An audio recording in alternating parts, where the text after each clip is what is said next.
Hi support, just to finish off, I created a new file just to see if the file was corrupt rather than a slider revolution issue. So I just created a new file with the laptop placed in here, and at the different sizes I resized the laptop each time. And the output of that, once it was saved, is here, and it's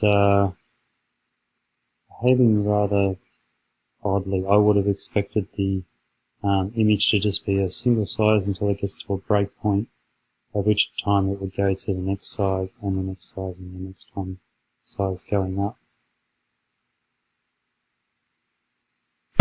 I've got the cover mode as custom, so yeah, I'm a little bit confused why it is scaling the way that it is. So that's as much as as much information as I can provide at the moment. If you'd like me to do anything further with testing, please let me know. Otherwise, I just need to get some feedback from you guys. Okay, so I'll leave it with you. Thanks guys, cheers.